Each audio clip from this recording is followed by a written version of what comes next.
یا بدھ کو جو کچھ پڑا رہ جاتا ہے ادھر ادھر اس طرح کا کر دیا، اس کا نام و نشان مٹا دیا.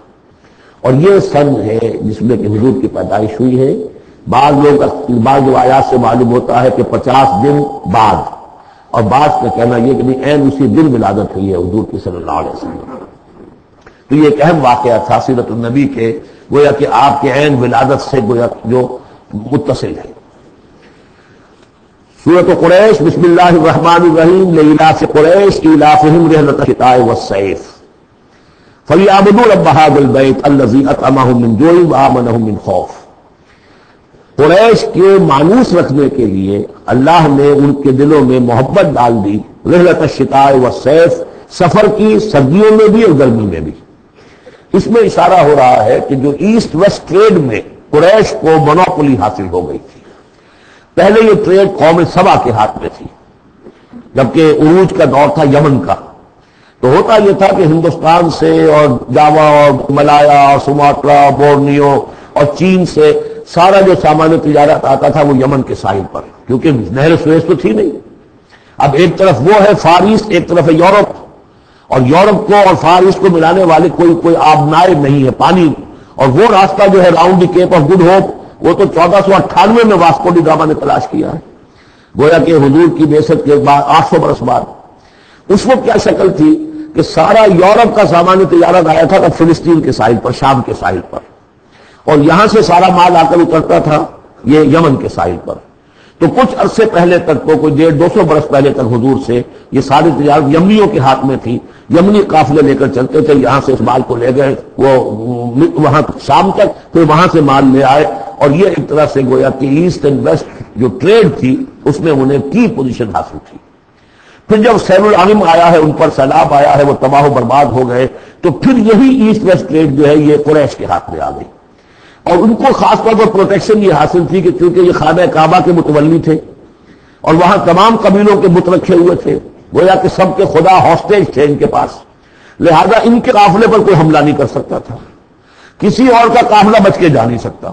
اس قافلے کو روکتے تھے بدو، اور اس کو جو ہے کوئی حفاظت نہیں ہوتی تھی. لیکن قریش کا قافلہ بدو دور رہتے تھے کہ یہ تو خانہ کعبہ کے متولی ہے، اور اگر ہم نے ان کا قافلہ لوٹا یہ ہمارا بت اٹھا کے پھینک دیں گے باہر وہ خانہ کعبہ سے. اس لیے انہیں اس خانہ کعبہ کی وجہ سے وہ پوزیشن حاصل ہوئی کہ انہیں تمندری اور دولت مندی حاصل ہو گئی. اور پھر یہ ایسا کرتے تھے، سردیوں کے زمانے میں یہ اپنا چکر لگاتے تھے یمن کا، اور گرمیوں کے زمانے میں جاتے تھے شام کی طرف، فلسطین کی طرف، کیونکہ وہ گرم علاقہ ہے تو وہ سردیوں میں، اور یہ چونکہ ذرا ٹھنڈا علاقہ تھا وہ گرمیوں میں. لإلاف قریش، اس واسطے کے مانوس رکھا قریش کو. إلافہم رحلۃ الشتاء والصیف، ان کے دلوں میں وہ الاف سے مراد کیا ہے کہ سفر جو ہے ان کا جاڑے کا اور گرمی کا، اس سے ان کو گویا کہ مانوس کر دیا. فَلْيَعْبُدُوا رَبَّ هَٰذَا الْبَيْتِ، پس انہیں بندگی کرنی چاہیے، پرستش کرنی چاہیے اس گھر کے مالک کی، اس گھر کے رب کی. انہوں نے یہاں لا کے 360 بت رکھ دیے.